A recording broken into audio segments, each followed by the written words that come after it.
Hello YouTube, this is Flight School Part 4, and as promised we're going to make that transition today from the little Cessnas and light aircraft, the prop aircraft. We're going to get straight into the big jets and look at the transition between flying those little aircraft and flying the ones with the big jet engines. So we first of all need a flight plan, so as usual we're going to go to our Flight Sim Commander.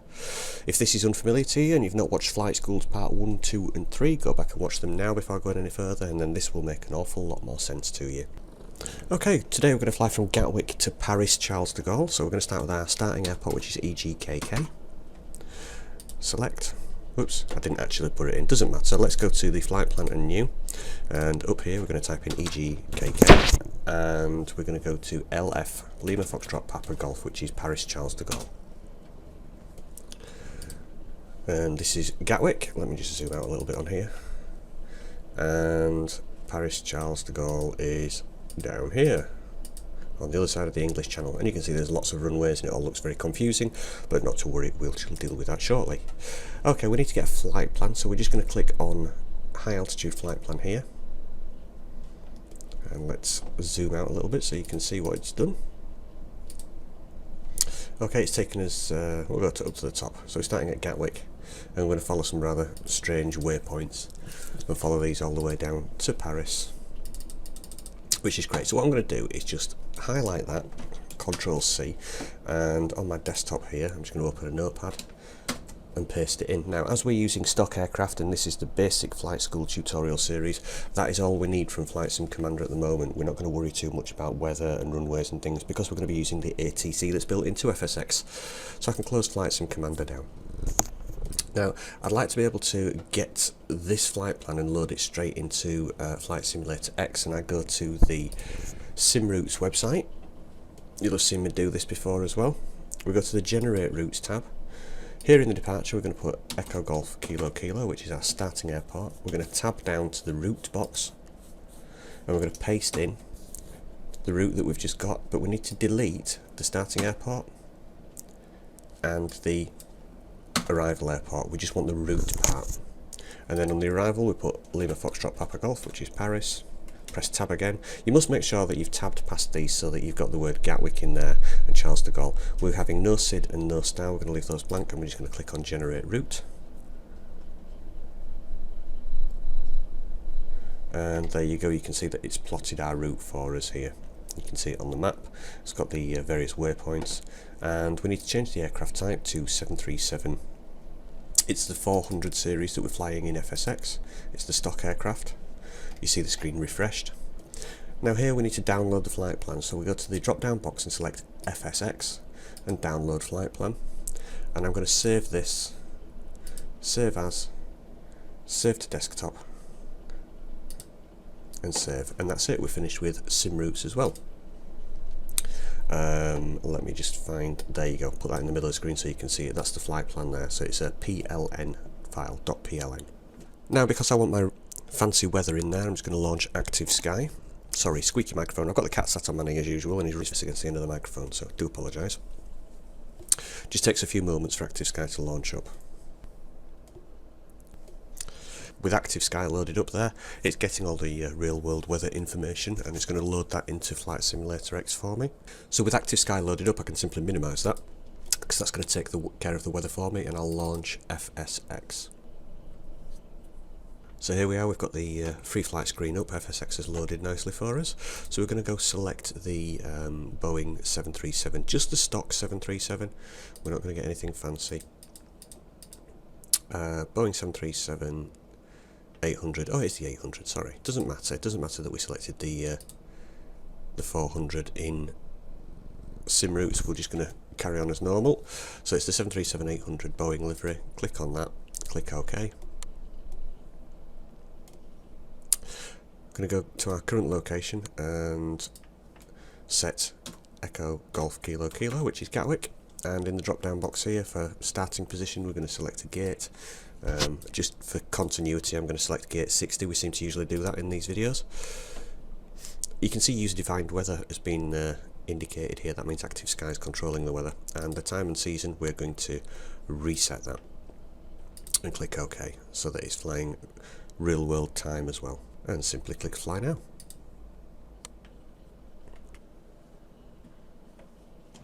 Here we are, 737-800 at gate 60 at Gatwick. I'm going to press Control and full stop or control period just to apply the parking brakes, just so the aircraft doesn't wander off anywhere.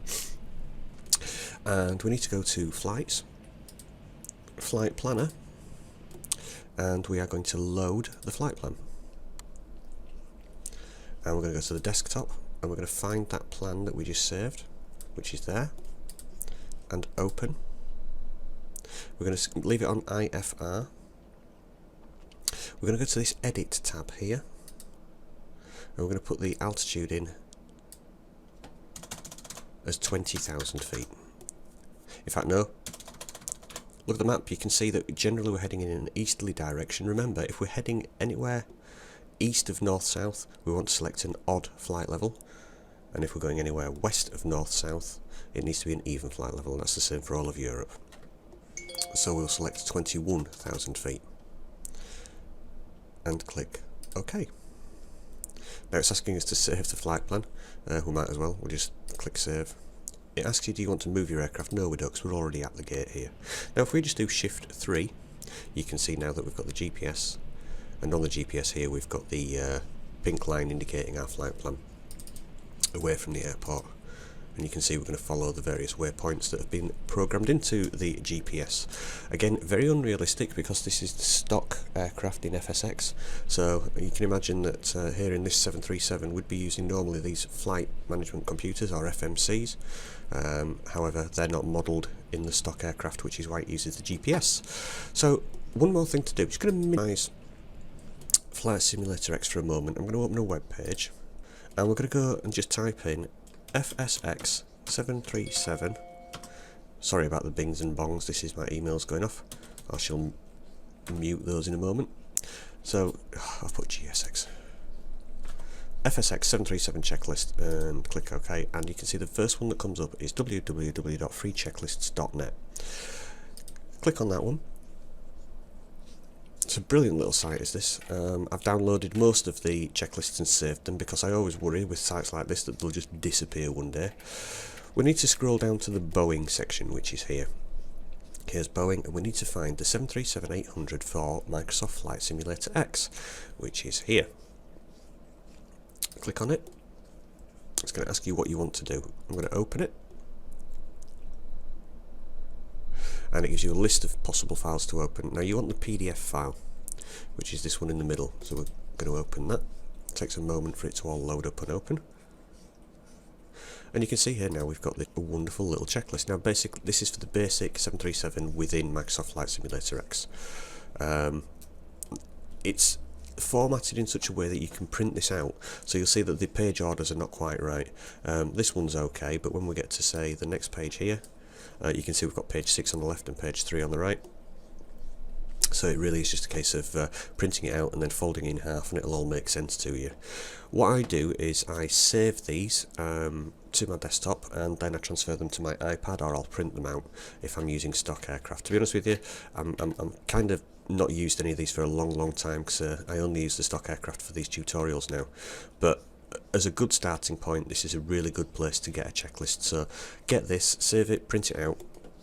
I'm going to close it because I've got it open on my iPad at the moment, so I can close all of this. And we're going to go back to Simulator X. I'm going to go to the aircraft. I'm going to go to the fuel and payload section, and I'm going to change the fuel. We're only flying to Paris, it's not that far away. So I'm going to empty these centre tanks here. So I'm just going to type in 0.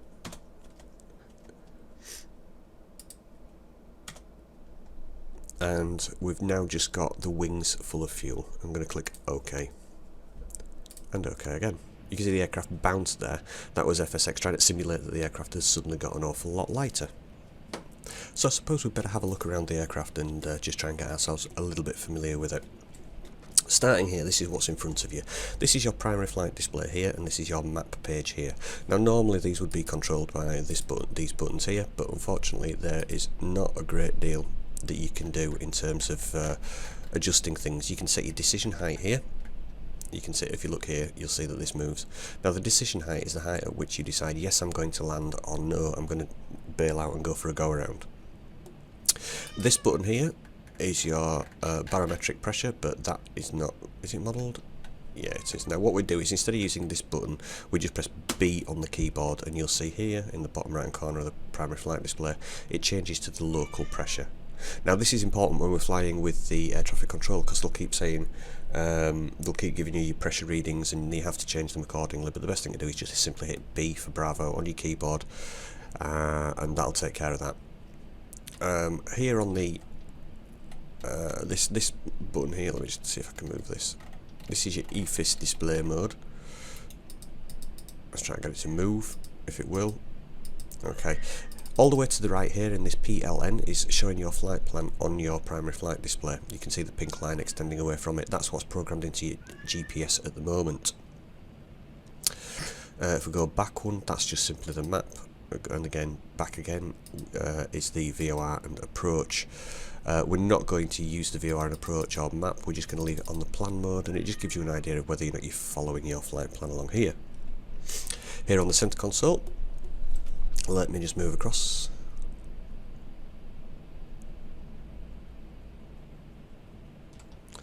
Okay, so this is our engines and fuel display that we've got displayed at the moment. You can see these are the N1 readings, which are almost like your revs, I suppose, or the percentage of power that's been given to the engines. That's the simplest way of describing it.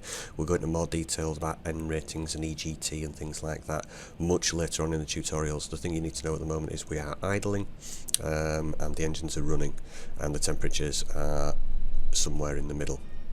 To the right hand side, you can see we've got the fuel. The centre tank's got nothing in it, and we've got 8,537 pounds in the right wing and 8,530 something in the left wing. Please go away, Gizmo. I'm working. Okay, centre down here, we've got this is also repeated. We've got the engine information there. Again, there are things that you can change. Some of these dials do and don't work. Bear in mind, I've not used this for such a long time. I'm not going to try and move too much. Yeah, see, normally these buttons here, main panel and lower DU, that's these two. You could switch between engine information or brakes or various other bits and pieces. So we could change those around using these, but they're not modelled within the 737. Okay, so continuing our journey around the cockpit. Now this up here is the mode control panel, and I suppose this is like the autopilot panel that you had in the Cessna, and there's a few things to that we need to know about. The first thing is this button here, Command A. This is the autopilot on-off master switch. When you turn it off, you hear that noise giving you a warning that you've just turned your autopilot off. So, starting here, this is the auto throttle, which is off at the moment. You would normally arm that. This is the flight directors. If you watch the flight display here, okay, when you put the flight director on, it puts it on both sides. You can see it's modelled to do it on both sides. There's the first officer's side and there's the captain's side. Now, it does both sides simultaneously. It's just modelled that way in the stock aircraft.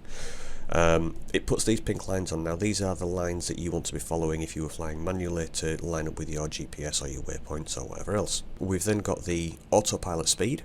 So you set this to whatever speed you want to be flying at, and you would press the button here to switch it on or off. This here is your heading selector. You select the heading that you want by rotating the dial, and then you would press the heading select button in order to track or follow that heading. Altitude, again, quite simple. You set your altitude that you want to climb or descend to, and press the altitude hold button to go to that altitude. And here we have vertical speed. Now, this aircraft will quite happily climb for the first 10,000 feet at 2,000 feet a minute. So you can select how many feet a minute you want to climb or descend using this dial here. We're not really going to touch that during this flight. We're just going to let the let it climb at its standard 1800 and descend at 1800 feet a minute. These two buttons on the outside are your course selectors. Now remember, in the Cessnas we have, when we were doing our ILS approaches, we were given a frequency that we would tune to, and we were given a course to follow. That would be the runway course, and that's where you would put in your runway course for the runway that you are landing on. Last couple of pieces now. Once we have been told that we're going to land at a runway and we're doing an ILS approach, we would make sure we've got the radios tuned correctly and the course set correctly. And as we're about to intercept that ILS approach to the runway, we'd put it into the VOR localizer mode, and that would actually allow the aircraft to follow the approach course to the runway. When we get to the point where we're starting to descend on the glide slope, we switch to approach mode. So that's everything on the mode control panel. Let's have a nosy around, let's see what else we've got. Okay, so this is the overhead. My cameras are not quite set up right at the moment. Okay, so just having a quick look around here, we've got the wing and engine anti-ice. These are important.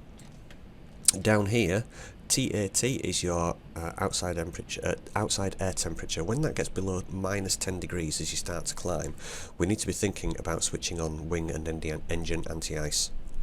We've got the no smoking and fasten seatbelt signs, some wipers, which I'm not sure are modelled. I don't think they are, and we're not going to worry about anything else in this very basic flight tutorial. We do need to know about this panel along the bottom here, and this is our lights panel. So we've got landing lights, runway and taxi lights, and on the right hand side, logo, strobe, anti-collision, wing and wheel well lights. So everything else we can forget about. We just need to be aware of engine and wing anti-ice and our light panel at the bottom.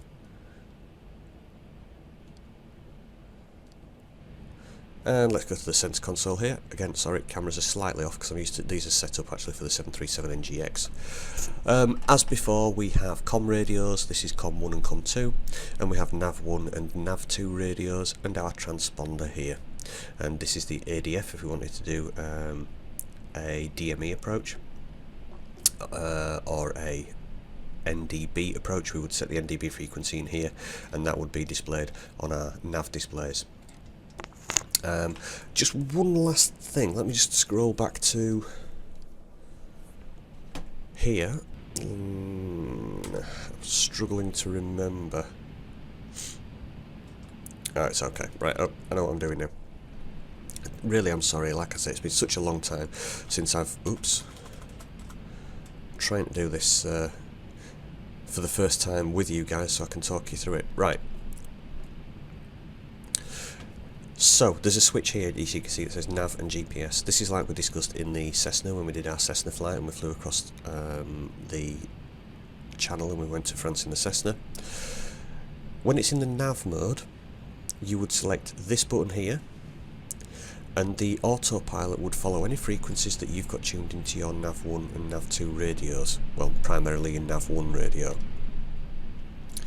When you put it into GPS mode, and click on this VOR localizer nav hold switch button, it will follow the route that's planned into your GPS. So for us, we're going to be following the GPS route, so we need it set to GPS. And that's it, we're pretty much done. It's a very, very basic look around the cockpit, and there are more detailed things that we'd need to look at some point. You can see at the moment I'm just going through the motions on the controllers just to make sure that they're set correctly. Right, well let's go to our views and open up the air traffic control window. I'm sure by now you're totally familiar with all of this. We're going to tune to the ATIS first of all and have a listen to that and see where we give us an idea of weather information and also what runway we'll be taking off from. Gatwick Airport information, Foxtrot 0950 Zulu, wind 002 at 12, visibility greater than 20 miles, sky conditions, few clouds at 3000, temperature 62.2, altimeter 3050, ILS, runway 8 right in use, landing and departing, runway 8 right. DFR aircraft say direction of flight. All aircraft read back hold short instructions. Advise controller on initial contact, you have Foxtrot. Gatwick Airport information, hotel 0905. Okay, so we've got all that information. The main thing to take into account here is that we're using 8 right and that it is information Zulu.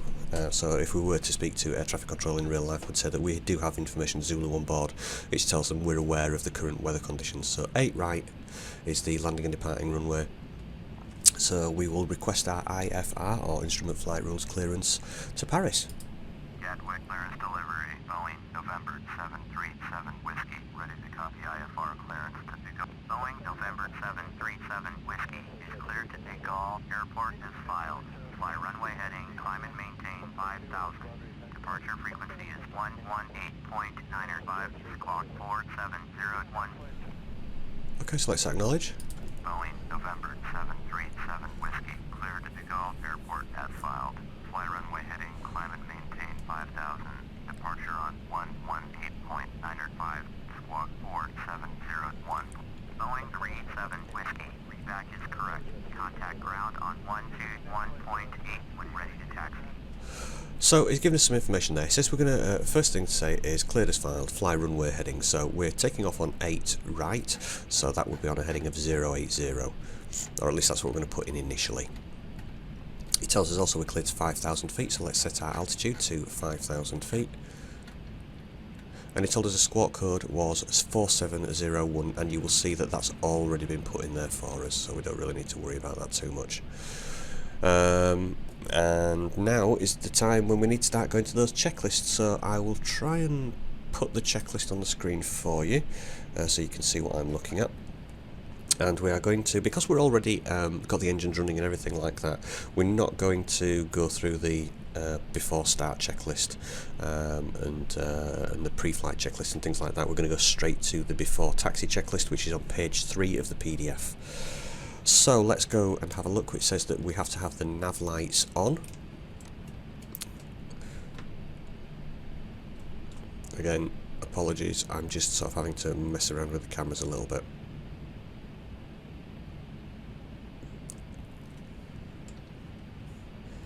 So that would be nav lights are your anti-collision lights, and the taxi lights, we're going to turn those on as well. We're going to turn all of these logos, strobes, they're not modelled, so we don't have to worry about those two.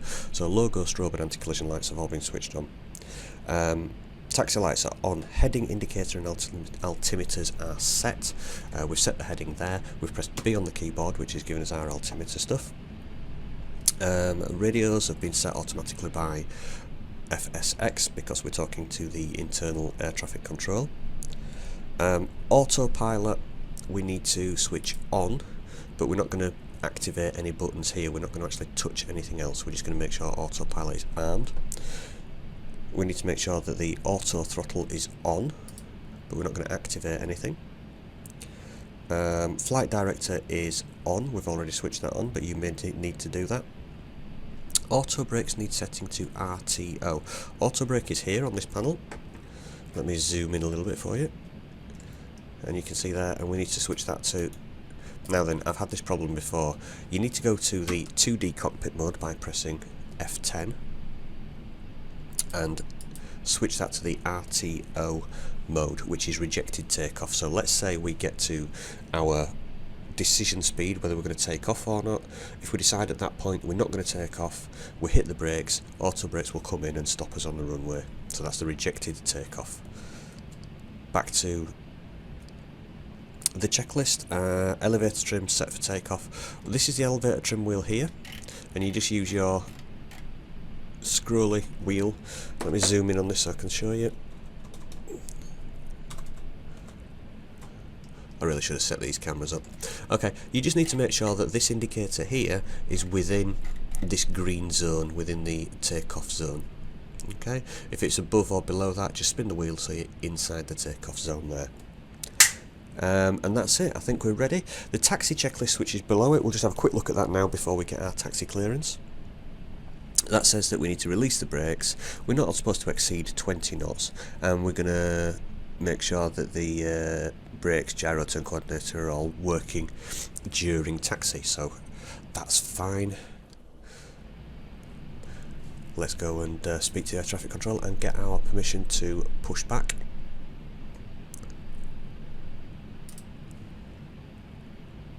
So we need to tune to Gatwick ground. Request taxi. Gatwick ground, Boeing, November 737 Whiskey with Papa, ready to taxi IFR. Boeing, November 737 Whiskey, taxi to and hold short of runway 8, right using taxiway, Quebec, Bravo, Romeo, Juliet. Contact tower on 124.225 when ready. So we'll acknowledge the taxi clearance. Taxiing hold short, runway 8, right via taxiway, Quebec, Bravo, Romeo, Juliet. Boeing 37 Whiskey. And we're going to turn on the magic progressive taxi, and that will put some nice arrows on our taxiway for us. Now we're at gate 60. Now everything from these gates we need to go back and then turn right and go down towards the runways that way.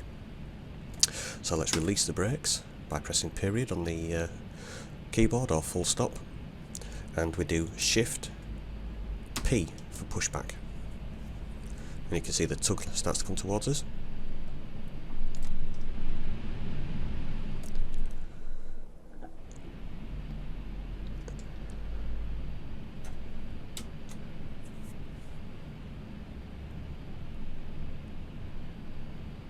And we just let the aircraft push back.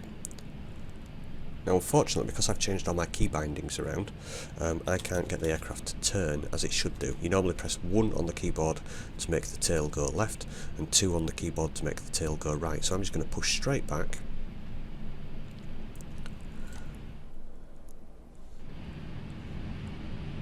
And once we've gone back far enough, we will stop the taxi, and I'll make the right turn and start following the taxi indicators on the ground ahead of us. Oh, it has started turning. Oh, it worked today. It didn't work yesterday. So I pressed 1 on the keyboard, and you can see now we've started to push tail left, so the nose is going right. You can see here in the corner of our screen the taxiway indicators that we switched on. Taxi runway indicators. Runway indicators? No, that's wrong. The progressive taxi indicators, that's the word I was looking for. Okay, so we get to a point where we start to straighten up. We're going to press Shift P on the keyboard.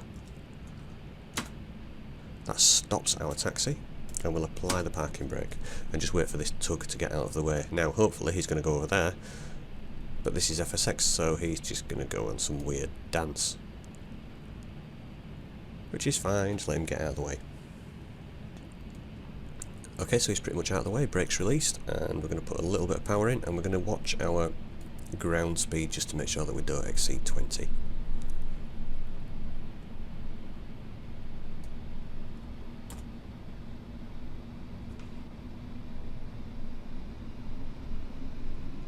Now there is a short delay in the amount of time it takes for spooling your engines up for you to actually start moving, so you need to be aware of that. It's not like a Cessna where you put some power in and the power comes on pretty much instantly. It doesn't work like that in jets. Put the power in, you need to wait a second or two, wait for the engines to stabilise.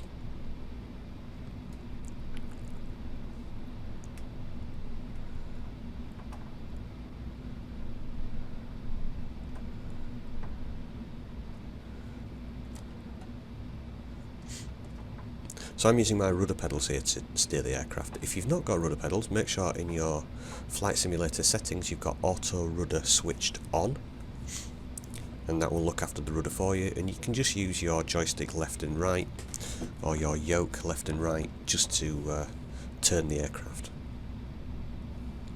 Okay, so we've got a nice right hand turn coming up here, so we need to take the power off a little bit. We don't want to be going too fast for these turns. Remember, the wheel of the aircraft should be following the taxi line, and that wheel's right underneath where we're sitting, so try and imagine that as you're making your turns to follow the taxiways.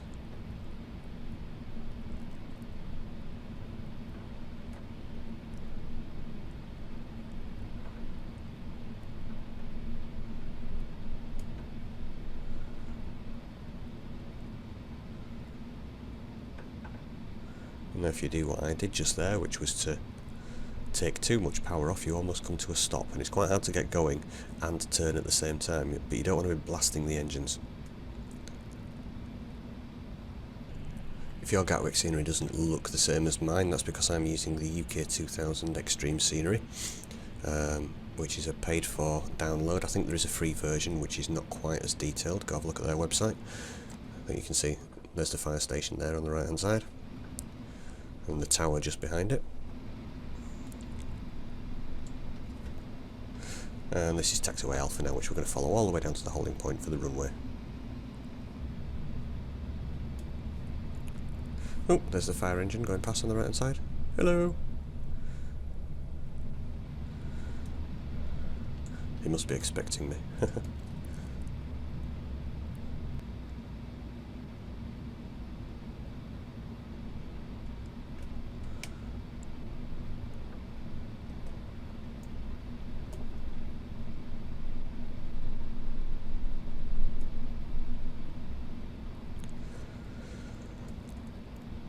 And here we are, we're getting up to the holding point for the runway, so remember we're not going to actually line up on the runway. The instruction was to go to the holding point and contact tower. So let's get to the holding point, which is a bit just before the runway.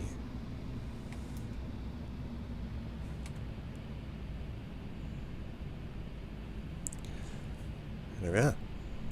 Holding point Juliet 1, as it says on the signs there. And we'll come to a stop. And we'll put the parking brakes on. Okay, before we contact tower, let's have a look and see if there's anything we need to do. Back to the checklists, and we are now at the takeoff checklist. I think we've... before takeoff checklist, I do apologise. So, parking brake set, yep. Throttle's idle. Flaps and elevator trim set for takeoff. Now the flaps that we need to apply is 5 degrees. Now this dial here is the flap setting. It's 0, 1, 2, 5, 10, 15, 20, 25, 30 and 40 degrees flaps. So we just want to put it onto flaps 5, and that would be done with pressing F7 3 times. 1, 2, 3. You hear the flaps go down there. So flaps are set. Spoilers are retracted. Yep, we don't have any spoilers up at the moment. Flight instruments check. Engine instruments checked. Takeoff data V1, VR and V2. Talk about those in just a moment. Nav equipment, we are set to GPS mode. We've also got the heading for the runway heading, which we're supposed to be flying first. Landing lights on. That's this bar here, so we're going to put those landing lights on. Taxi lights we need to turn off. Strobe lights are on. P-top heat. Okay, I think that's already on, but we shall just check. Probe heat, there you go, that's this one. Can't actually do anything. Oh yeah, you can. So we switch the probe heat on as well. If you don't put that on and you start climbing through icy clouds and things like that, you'll suddenly find that your speed indicator just stops working. So that's why we need to make sure that is on. And de-icing, we're not going to actually put that on until we see the temperature drop below -10 degrees here on this centre display. So let's request our takeoff clearance.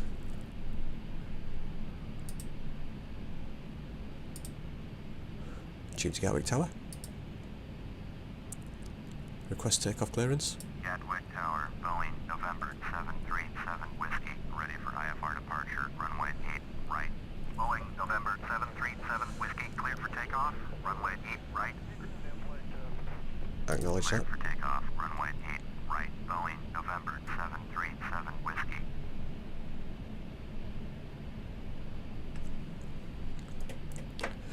So we can line up on the runway and then we'll go through our takeoff checklist.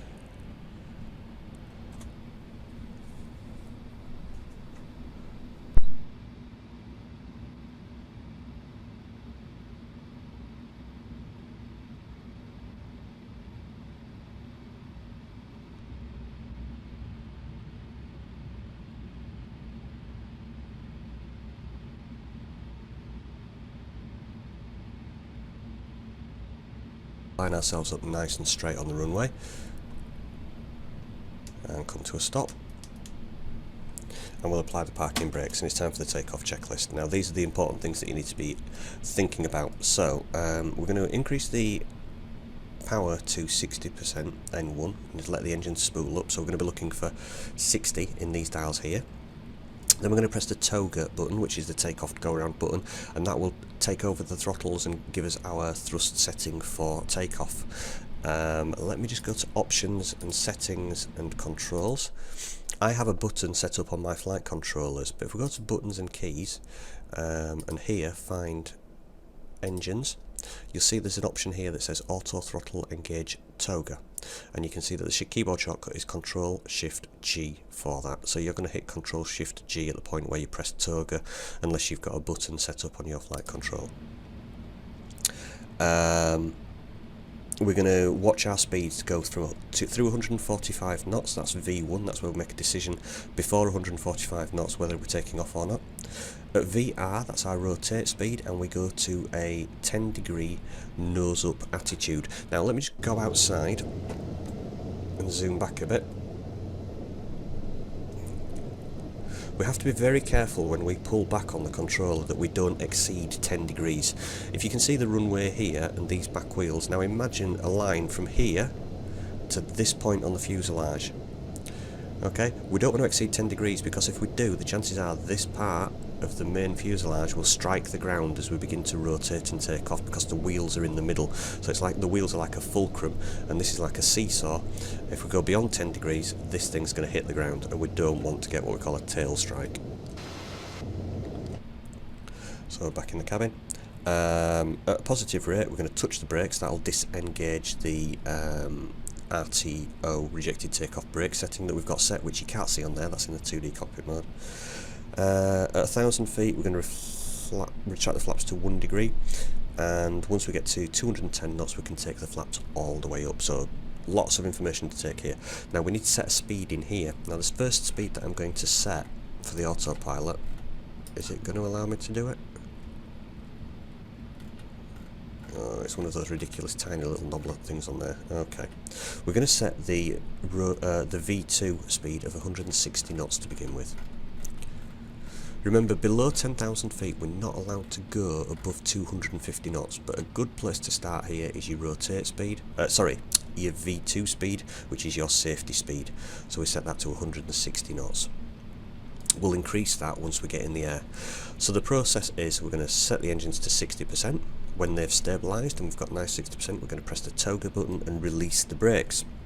We're going to barrel down the runway and we're going to make a decision before 145 knots, are we going to take off or not.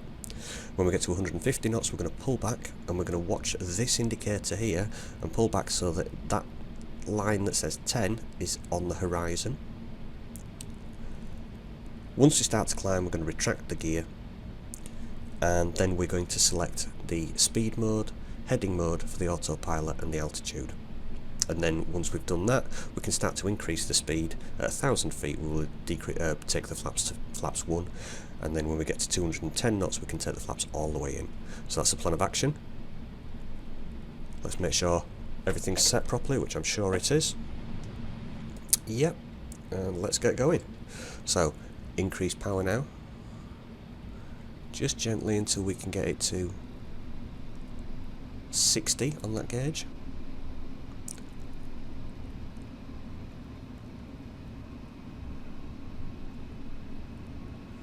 On as near as we can get it. That's close enough. Press the toga button. You watch the engines will now go up. You see them increasing. Release the brakes. And now we're watching the speed indicator here. The magic figure for us is 150 knots, then that's when we start to rotate. You can see that the pink line's indicating on the flight director here. They're the ones we're going to try and follow. Oh, the aircraft's taking off already. That's fine. That's perhaps a little bit early. The aircraft took off because we had the trim set to quite nose high. Not a problem. So let's set speed. Let's set altitude. Let's set heading. Let's dial the speed up. Got to get the gear up. We're going to dial the speed up to 210 knots, which is our flaps up speed. Boeing 37 Whiskey, contact Gatwick departure on 118.905. Acknowledge that handoff. 118.905 for Boeing 37 Whiskey. Gatwick departure, Boeing November 737 Whiskey is at 1,200, climbing 5,000. Boeing November 737 Whiskey, Gatwick departure, roger, altimeter 3050. Okay. Boeing 37 Whiskey, turn right, heading 150. So let's do that. Navigation, climb and maintain 5,000. Dial in 150 on the heading. Climb to 5,000, which we are doing. Turn right, heading 150, resume on navigation, climb and maintain 5,000. Boeing 37 Whiskey. Okay, a few things to just talk about there. We passed 1,000 feet, so I took the flaps back to flaps 1. We're now getting up to 210 knots, so we're going to take the flaps all the way in. and we're going to dial the speed up to our maximum speed below 10,000 feet, which is 250 knots. Now it's told us to turn right onto 150 and then resume our own navigation. Turn right heading 180. Oh, let's do that instead then. Acknowledge that. Turn right heading 180, Boeing 37 Whiskey.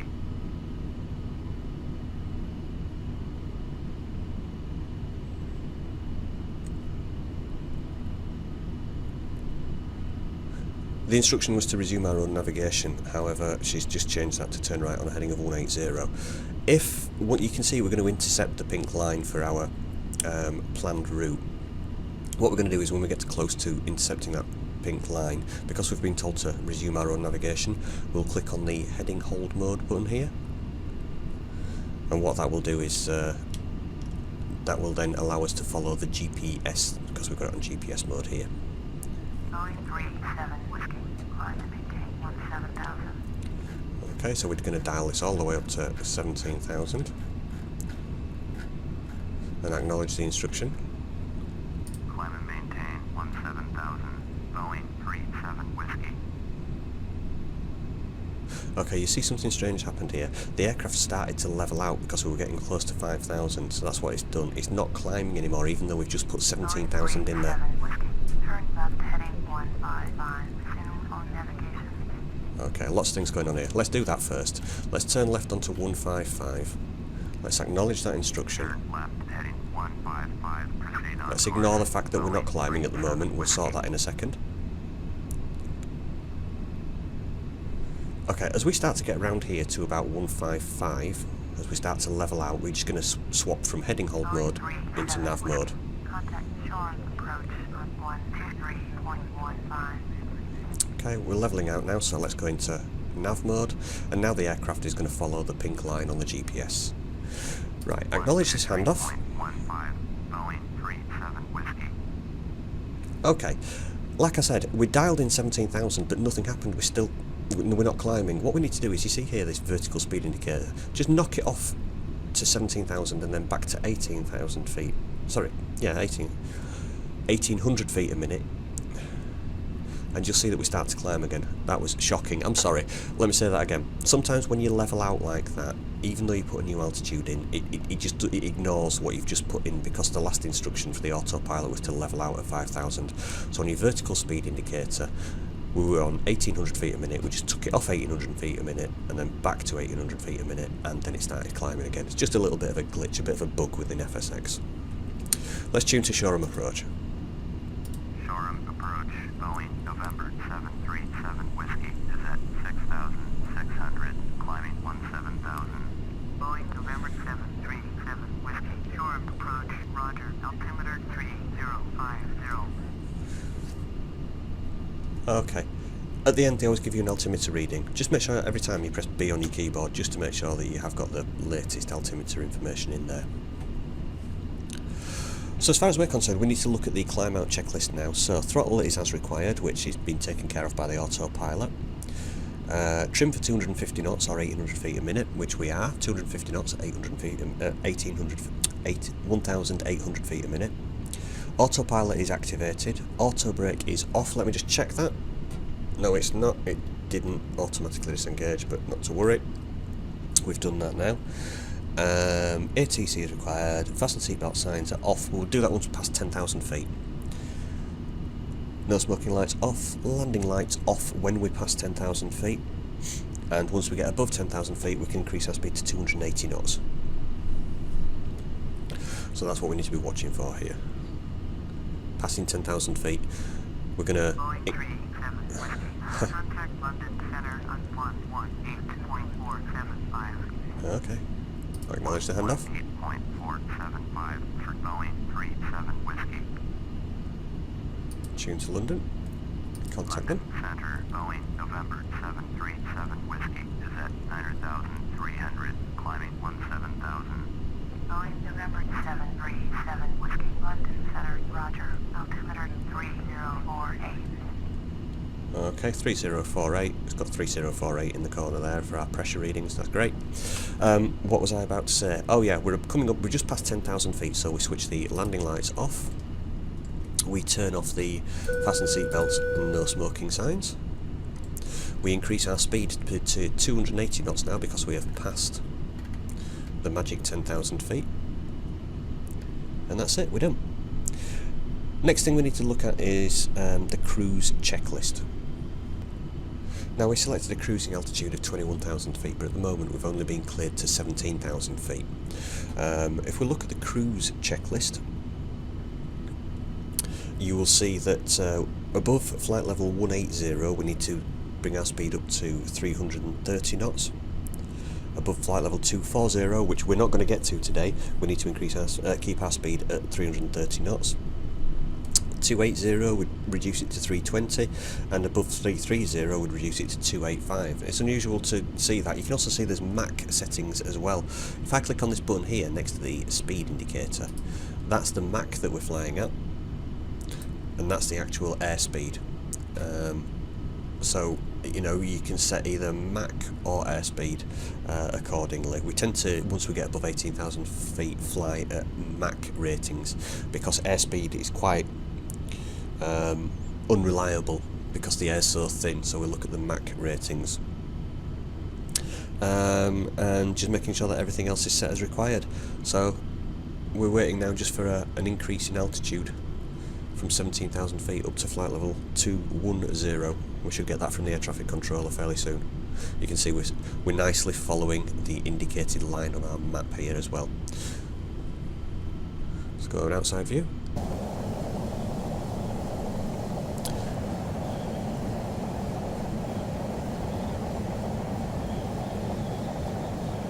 If you've seen any of the other add-on aircraft that you get with Microsoft FSX, you can tell immediately that this is a stock aircraft because it looks quite very basic and very shoddy. But not to worry. It's about flying them, it's not how they look sometimes.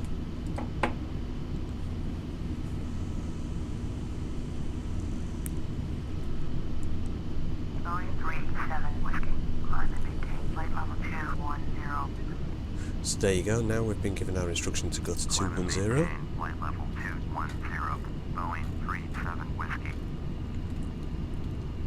We're going to enter that in.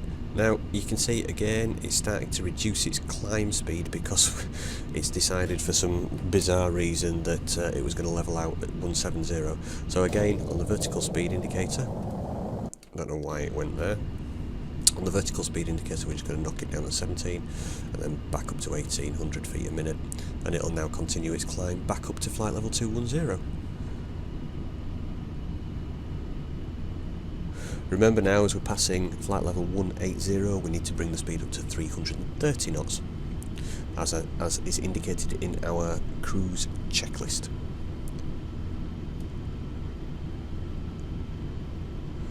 So we're nearly at flight level 180 or 18,000 feet, so let's bring that up to 330.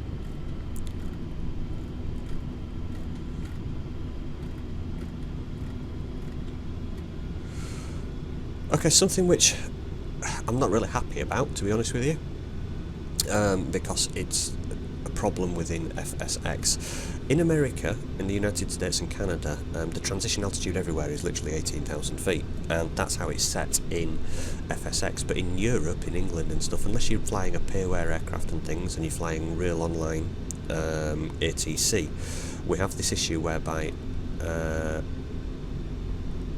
right, like now we've passed 18,000 feet, so if I press B on the keyboard, watch what happens here. The actual barometric pressure here changes to 2992. That's the standard above transition altitude barometric reading, so everybody above 18,000 feet has all got that exact same thing in their aircraft, and it just means that everybody's flying at the same levels above 18,000 feet. Actually at Gatwick you should change to that once you pass 6,000 feet. However, you'd get all sorts of error messages if you did. So acknowledge that. Boeing 37 Whiskey. Paris Center, Boeing November 737 Whiskey is at flight level 199er, climbing flight level 210. Boeing November 737 Whiskey, Paris Center, roger. Okay, so yeah, While flying with Microsoft's internal ATC, air traffic control, you want to be pressing the B on your keyboard when you pass 18,000 feet. If you're just in free flight, or you're flying with real world weather or flying with online ATC, you want to be changing to that 2992 when you pass the airport's own transition level, but don't worry about it too much. You might just get a message pop up on the screen saying your altimeter is set incorrectly, please, correct it, press B on the keyboard or whatever. Alright, so we're in the cruise now, 21,000 feet. That's France ahead of us over there, that's the coast of France. We can have a look at the next checklist. You can see here on the centre screen that the outside air temperature is just 0 degrees at this altitude, so we don't need to put on the engine and wing anti-ice like we discussed before. If it went to -10 or below, we would certainly put those on. During the descent, we're going to get the airport information. They will tell us what runway we're expecting to land on with the ATC, and we'll set the altimeters correctly. We'll set the radios correctly once we know which runway we're going to land on. De-ice is required. Now the descent speeds are quite important, so we're going to probably dial this down to about 300. And then down to 280 below 12,000 feet, and then once we're getting close to 10,000 feet we're going to knock the speed right down. I know it says 250, but we're going to knock it down to 240, and that gives us a bit of leeway for any turbulence. We're not going to bust out on the speeds. And then we're going to be into the approach checklist. So descent checklist is next. When we get told to start descending, we'll knock the speed back to about 310 knots, and we will start our descent to whatever altitude we were given. Boeing 37 Whiskey, you are 73 miles northwest, turn left, heading 080, descend and maintain 13,000, expect vectors ILS, runway 9 left, approach. Okay, lots to go through here, so let's acknowledge that. First thing I've done is reduce my speed to 310. I'm going to set heading of 080. And I'm going to select heading select to take us out of that nav mode where we've been following the GPS. We're going to descend to flight level 130 or 13,000 feet.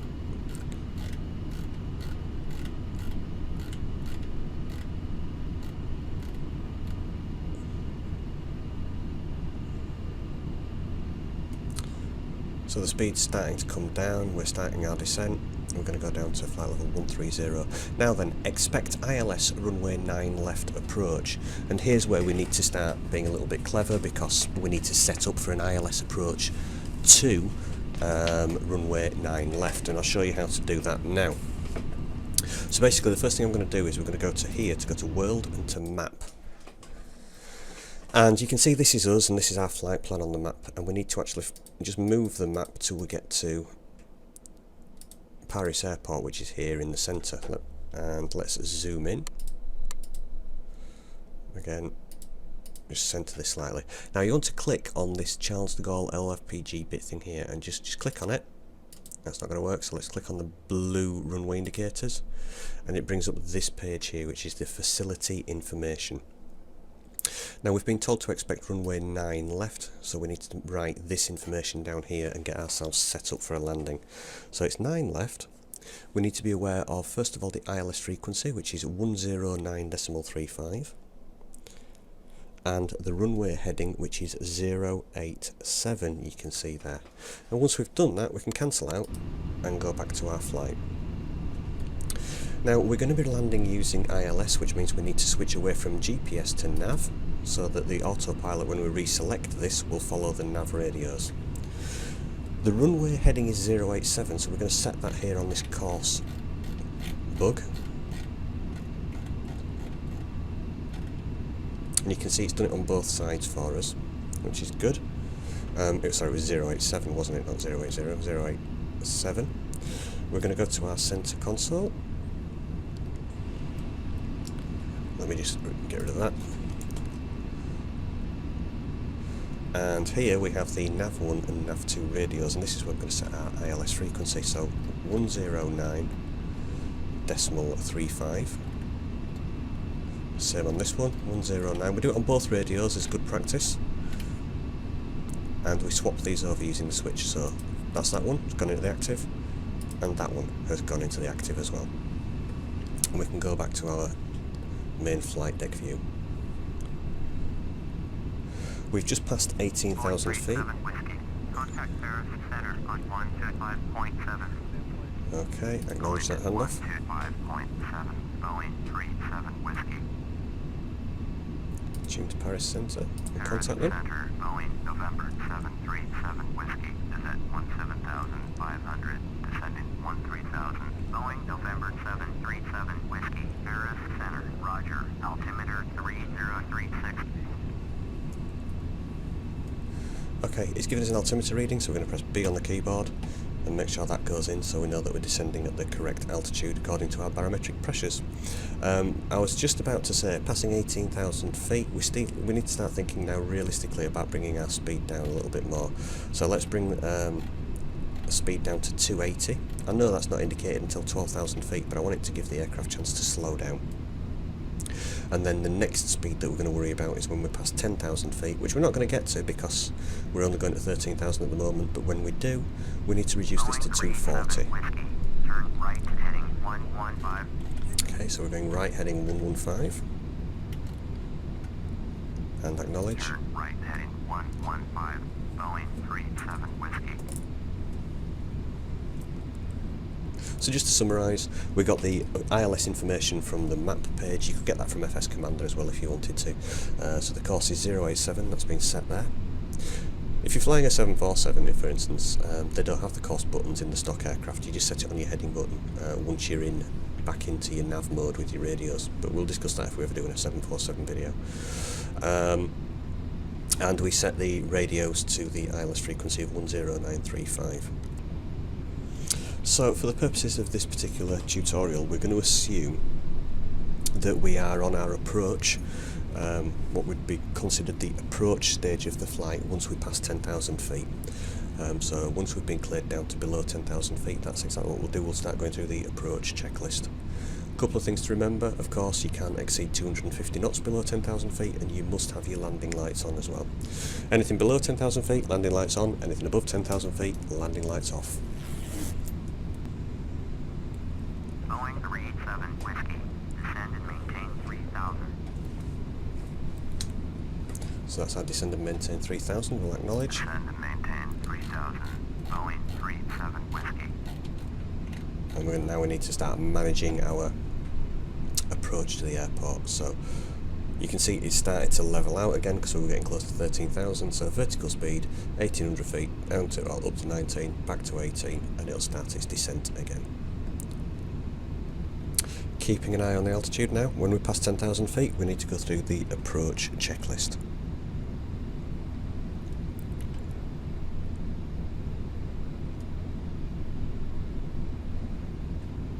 Boeing 37 Whiskey, contact Bouvet approach on 119.9er. Acknowledge. 119.9er, Boeing 37 Whiskey. Tune. Bouvet And approach, contact. Boeing November 737 Whiskey is at 11,400, descending 3,000. Boeing November 737 Whiskey, Bouvet approach, Roger, altimeter 3033. So 3033.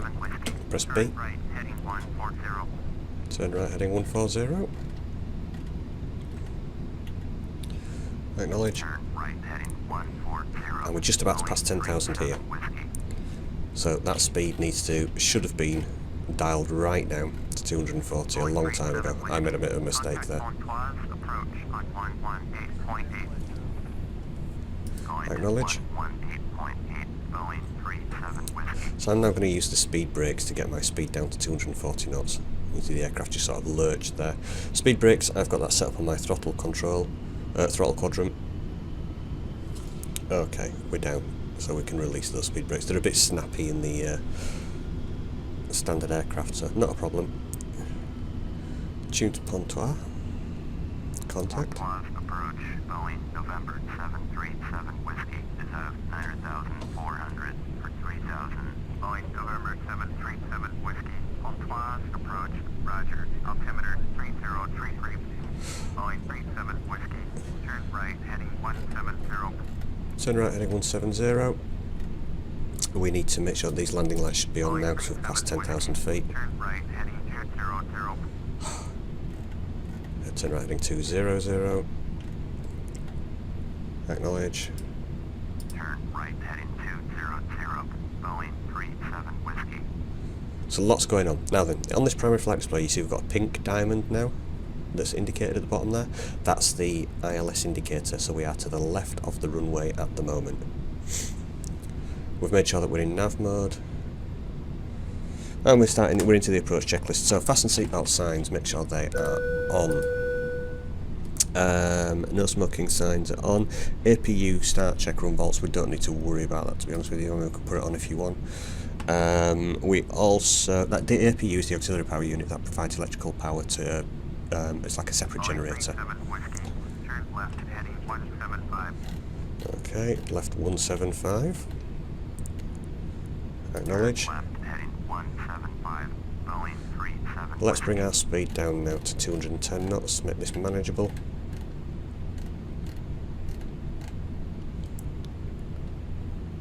Where are we at? So, yep, check vaults. Avionics and radios are all working. Speed established 210 knots. Landing lights are on. Auto spoilers, we need to arm those. The way we arm the auto spoilers is hold down shift and press the / key. Boeing 37 Whiskey, you are 24 miles west, turn left heading 115, descend and maintain 3000, cleared ILS, runway 9er, left approach, maintain 3000 until established on the localizer. Contact Takeoff Tower on 118.65. Okay, this is where it's going to start getting a little bit crazy now. So, speed is starting to come down nicely. We're going to acknowledge the approach clearance. Left heading 115, descend and maintain Turning left 115. ILS, runway 9er, left approach, maintain 3000 until established. Tower on 118.65, Boeing 37 Whiskey. Takeoff Tower, Boeing November 737 Whiskey is 23. We're going to bring our speed down to 175 knots now. Runway 9er, left approach. Boeing November 737 Whiskey, Takeoff Tower, fly straight in, runway 9er, left, altimeter 3033. Fly straight in, runway 9er, left, Boeing 37 Whiskey. So I'm going to put the first stage of flaps on, and that'll help the aircraft slow down. And we're going to keep an eye on this pink diamond here. When this starts to move towards the centre, we're going to immediately hit this VOR localizer button, and that will switch us to the nav mode of the autopilot, which will follow the radios. You can also see we've got the vertical glide slope indicator. When that starts to drop down, we will select the approach button. So speed is set to 175. We've got flaps stage 1 down, and we can go just a little bit further now to flaps 5.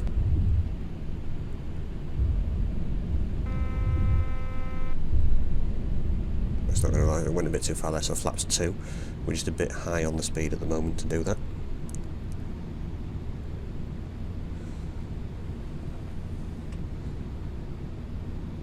Yes, like I was saying, to arm the spoilers will pop up and help you slow down as soon as your wheels touch the runway, so that's fine. We also need to go to this page and set auto brakes to level 2 for our landing.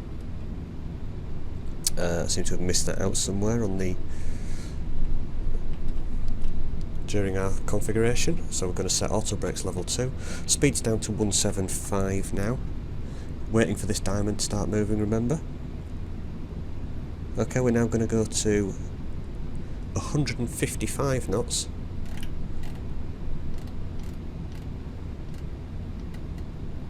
We're going to put the gear down.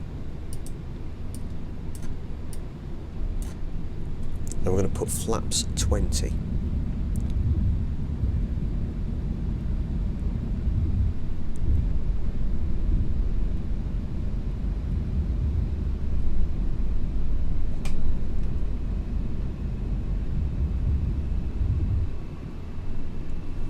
Okay, the diamond has started to move, so we're going to select VOR localizer, and the aircraft will now start to turn and line up with the approach to the runway using the nav radio ILS that we've got set up.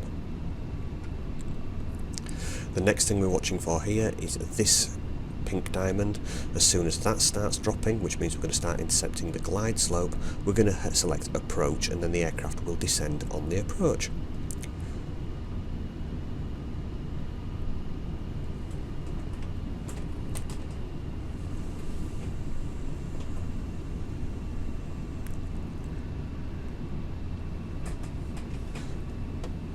Now the final glide slope descent, we should be at 140 knots with flaps 30. So once we see this diamond start to drop, once we've done this, we're going to select 140 knots here on the speed indicator, and we're going to go to the last stage of flaps 30. Oh, which is actually on at the moment. I've gone a little bit too far with my flaps. Let's just take that back.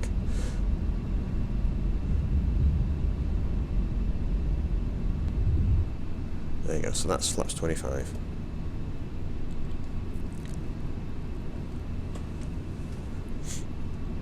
Close that window.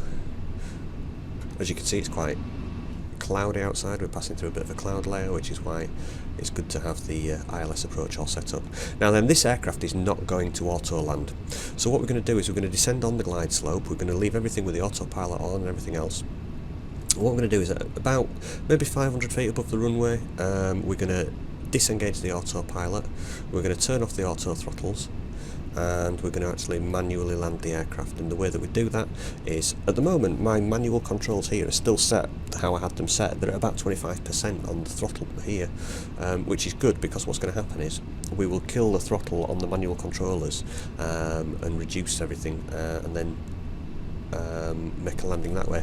Okay, the diamond's started to move. Select the approach button, set your final descent speed to 140, and go to flaps 30. And the aircraft should, if everything's tuned correctly, here we go, we're starting now to descend on the glide slope.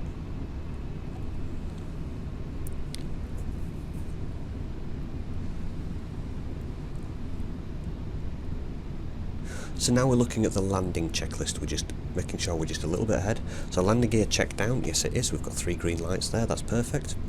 Autopilot and auto throttle are off. Well, we're going to switch those off at the point where we are actually going to land, and your final landing speed should be 135 knots. So we will set that on the auto, on the speed just before we disconnect the autopilot completely. After touchdown, we're going to apply reverse thrust until we get to 60 knots, and then we're going to cancel that, and then the spoilers will be extended because we've got the auto spoiler armed. As you can see here, it's in the armed position. We did that with shift and /. And brakes, we're going to manually brake once we get below, say, 50 knots. So 09 left, you can see, is the one on the left, obviously. That's 09 right over there. Let's bring the speed down to our final landing speed of 135 knots. Cleared to land, runway signer left. Okay, let's acknowledge. Cleared to land, runway signer left. Boeing 37 Whiskey. Okay, primary flight display here, you can see, let me just make that bigger so you can see it. See these numbers here? These are our actual altitude in feet above the ground, so we are 1,440 feet above the ground, even though that's saying 1,700 feet above the ground. So this is the figure that we need to be aware of now. This is our above ground altitude.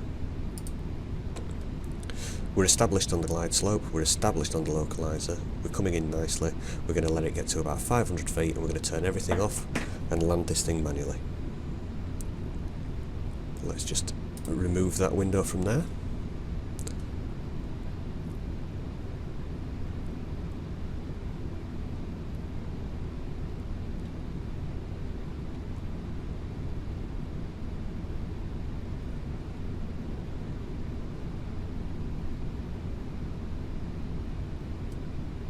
You see the aircraft's making slight adjustments to keep it lined up on the glide slope.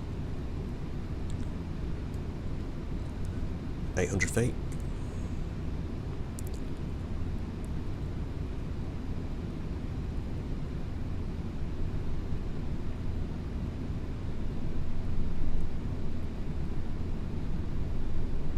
It's getting blown around a little bit. Okay, coming up to 500 feet.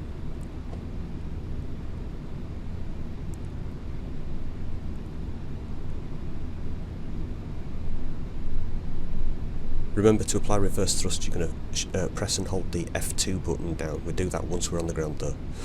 Okay, so now we are ready to disarm the autopilot, disarm the auto throttle, and we have control of the aircraft. And as you can see, it's started to dive off and away from the runway now, so we need to correct.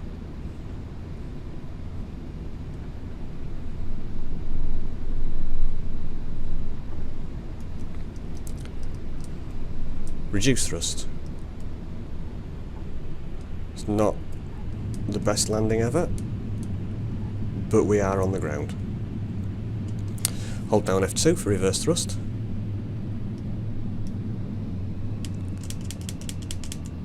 And unfortunately, we're probably going to come to a grinding halt on the runway because the auto brakes did not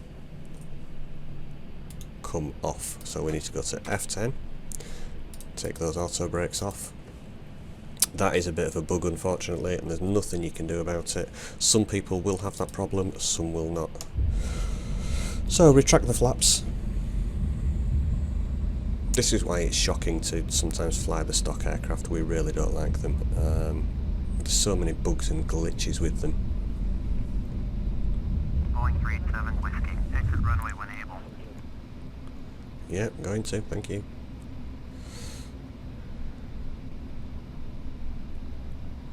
Okay, we've got a taxiway coming up on the right over here.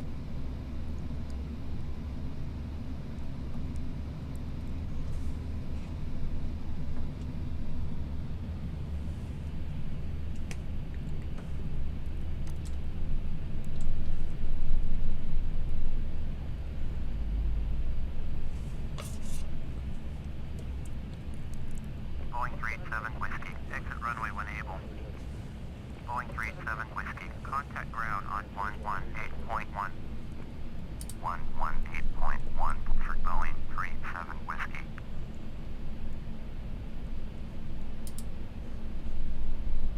And we're going to go request taxi to the gates. Boeing November 737 Whiskey, taxi to the gate. Boeing November 737 Whiskey, taxi to gate Foxtrot 8, using taxiway 205 Kilo 5 Yankee 10 Delta Bravo Delta 10 Quebec Echo Golf Echo 5 Golf. Acknowledge. Taxiing to gate Foxtrot And we'll turn on the progressive taxi. Taxiway 205 Kilo 5 Yankee 10 Delta Bravo Delta 10 Quebec Echo Golf Echo 5 Golf. Boeing 37 Whiskey. And you know this now, you guys. Basically, we're going to follow the taxi instructions and taxi to the gate, and when we get there, we can just click on these two buttons here, and that will shut the engines down. We're not going to go through the shutdown and securing aircraft and taxiing information. One thing I will say is that when you have started your taxi, the first thing you need to do, if you looked, is to put your taxi lights on. And retract your flaps, which I've already done, and retract the spoilers, which I've already done. So we just configure the aircraft for taxi, and that's it. I'm not going to make you watch me taxi all the way to the gate because we're at Charles de Gaulle, which is a huge airport, so I'm not going to make you watch all that. That was Flight School Tutorial Part 4. Some strange stuff in there that you're probably going to want to watch again and again just to make sure that you fully understand it. A bit of a shoddy landing. The aircraft started to veer off course a little bit as we came in, but we did get it down on the tarmac, which is the main thing. Auto brakes did not release while I was tapping the brakes. You see, what happens is when you've got your brakes set to auto brake level 2 or whatever you may have it set to, as soon as you touch the ground, the brakes will start to apply to the level that you've set. Now you should be able to, at a certain point, just tap your brakes a few times and that will release the auto brakes, and then you've got full control of the brakes. In that situation it didn't, and we came to a full stop on the runway, which is never a good idea. You wouldn't want to do that if you were flying on VATSIM, which is why we all tend to fly the more advanced payware aircraft. But again, this is a training video. This is just about the basics of the aircraft. It's not about every single tiny little detail. It's about getting used to the different systems and how they all work.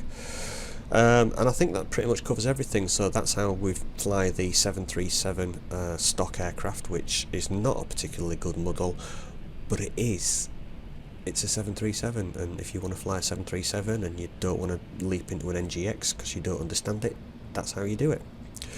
Flight School Part 5, we're going to take this even further. We're going to actually use some proper charts and actually try and do a proper approach into an airport using a SID and start, but in a stock aircraft, which sounds really daunting because we've got no flight management computer, but we're actually going to plan a route to follow a SID or start approach, which should be interesting. Anyway, that's it for now. FSX Genius channel is, as always, available on Facebook, facebook.com/FSX Genius. You can go to the Twitter page, twitter.com/FSX Genius.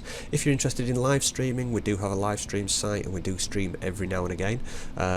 It will be posted on the Facebook page when we do it, but if you want to go and pre-prepare and subscribe to the live stream channel, go to twitch.tv/FSX Genius and subscribe to the live stream, and you'll get a notification every time we start streaming live. And as always, keep your eye on the channel. Here in YouTube, we have all sorts of bits of information, new videos coming out all the time. There has been a request to do a full flight in a PMDG 737-800 NGX, so that's definitely on the cards for the near future.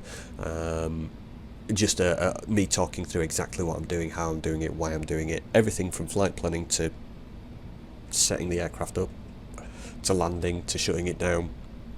So yeah, keep your eyes open for that one if you're interested in NGX stuff. I do occasionally do the vlogs as well.